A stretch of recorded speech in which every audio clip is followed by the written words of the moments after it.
Welcome to our Metal Reactions channel. I'm Brad. I'm Alena. We've just finished up Slipknot's Vermilion Part 1. We're going into Part 2 now. If you've missed Part 1, please go watch Part 1, then come back to this video and watch Part 2 with us.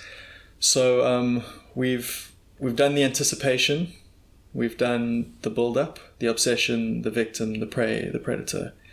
Let's see where we go from here. Okay.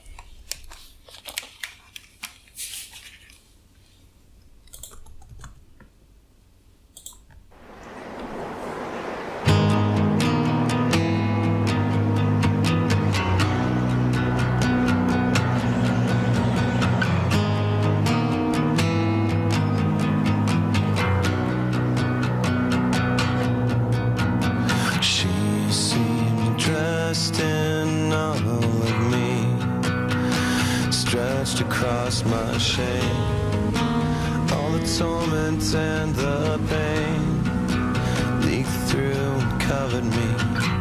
I'd do anything to have her to myself, just to have her for myself. Now I don't know what to do, I don't know what to do when she makes me sad.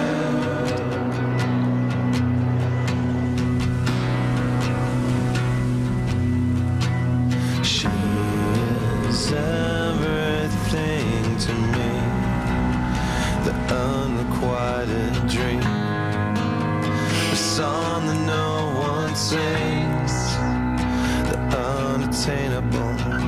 She's a myth that I have to believe in.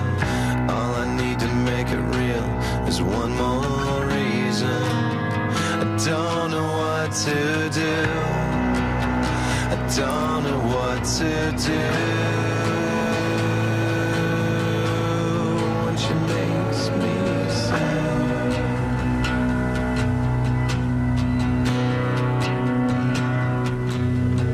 But I won't let this build up inside of me. Build up inside of me. I won't let this build up inside of me. I won't let this build up inside of me.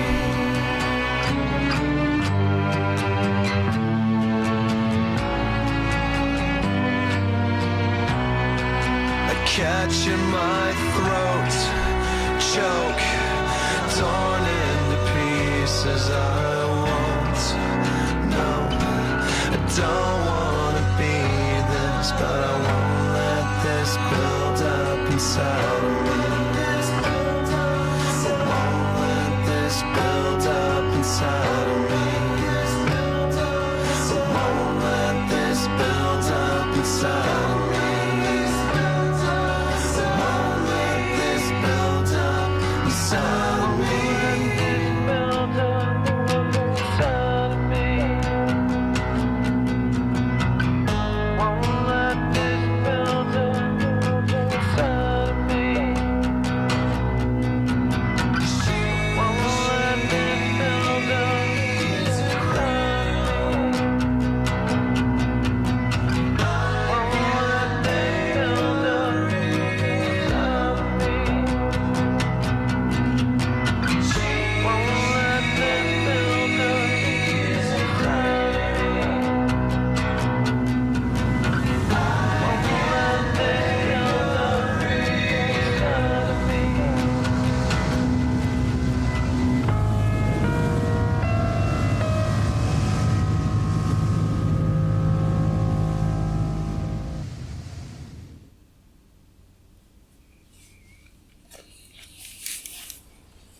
Okay, this is quite sad.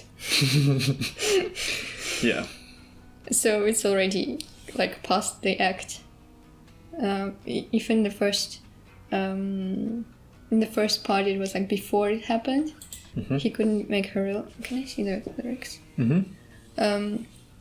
So now he can't make her real anymore because she's already dead. this is a really heavy song, like, heavy in terms of emotional, like, and also the video is so well made. Even the first one, she was like a dream, but in the second one, it's like, okay, I was just shocked by the way they did it, like this moving corpse. Yeah, like you can see right from the beginning, it's a corpse on the ground. And all those movements, they're just like horror movie. Like they're not live. Like it's external things like a wind affecting her, and you can see that those movements are not genuine. Yeah. So just quotes from Corey there. So he says, with regards to part 2, is the aftermath, the pieces that have to be picked up later, and maybe the guilt of having lived through it. Well, okay, the guilt, I suppose. I don't know. I mean, I can hear regret there, definitely. But you can't really say from the song without just from, like, you know, just from the words. You can't really say whether it's a guilt or just a regret that it's over. And then all those repeating lyrics, which were the same as in the first one, saying, I won't let this build up inside of me. So even if it's a guilt, it's kind of scary that he keeps repeating the same thing, suggesting that it's not gonna stop here. Yeah, well, for me, it's more like feeling that this act will satisfy the crave and the hunger, but then it happens, and then you realize that it actually did nothing. It hasn't quenched the thirst. So I think the regret is more that, or the guilt is more that actually I've changed nothing here. I'm still exactly the same as I was before. Yes, exactly. So it's not guilt in terms of, okay, I'm a bad person, I'm not going to do it anymore. It's more of, I wish I could have done it in some other way, or not even that. It's like, I wish I felt something different. But because it's this destructive feeling, like you can't really feel good about that for a long time, because the essence of this act is destruction of everything that he wants to possess. Yeah, so okay, now I'm going to throw a little bit of a twist at you here, right? So okay. I mean, I've discussed the song with friends over the years, and now this is if we take it at face value, okay? Now, what if the prey and the predator is actually just a metaphor, and that metaphor is actually for something like trying to obtain a characteristic or a quality in yourself, or a trait in yourself, or it could be like a skill, something like that, a dream, a hope, a desire, and all of this back and forth is actually just trying to get to something, but then either ultimately failing to get it in the end, or getting it and realizing that actually it hasn't satisfied me. You mean like killing the dream? Because when you attain the dream, it stops being the dream, and then you have to look for something else. Yeah, and the success is like fleeting. You're happy for a moment, but now you're left without a dream to pursue, and you actually just feel empty. I wouldn't quite agree with that, because when you are talking about some like noble causes that become your dreams, then they don't leave you like worse than they were, because by struggling to attain something good, if you're actually careful about the means of attaining that, obviously when you want something too much that it becomes an obsession, no matter what the cause is, I suppose it can destruct you as a person, like ruin you as a person, because you just want this too much. But if a journey is more about the journey itself, then it's nice to keep your eyes on the goal. But if it's the only thing that motivates you and not the journey that you take in between that actually makes you a better person. So I can't agree that every dream is gonna make that out of you. So now, what happens if the dream isn't necessarily noble? You know, if it's some dream for a greater good, then sure, you wouldn't feel like that. But what if it's more superficial dreams, like, you know, a promotion or something, achieving something material? If it's more along those lines, then I think here in these lyrics, if I still go back to them, it still has this strong notion that I cannot go against this will, because this will took control over that person, and it's not a person anymore, it's this will. So, and if it can be solved, I think, with self-reflection. So if at any point of time you feel like you're losing yourself, or maybe friends are telling you that you're losing yourself because like that's all you see is some goal, whether it's noble or not, and you cannot control anymore what you are doing and how, like, if you can step aside and say, okay, this is a goal, okay, I want it, but there are still things that make me a whole person, like my family,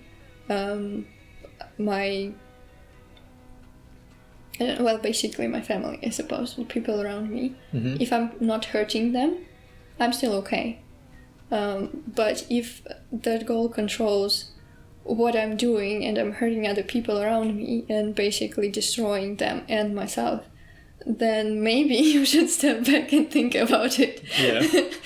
Yeah. That's what I see. I mean, there are many... of course.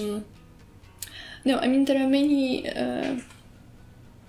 what's the word for that?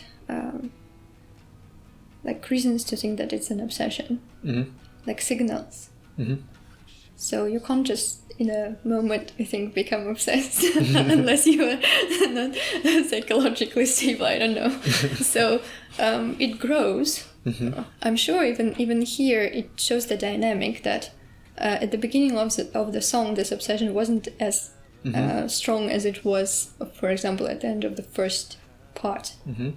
You can see that it's growing, and there is a battle there between that person trying to keep it to himself and to live through it, and not. But also, I think there is one more point here, that throughout this whole song,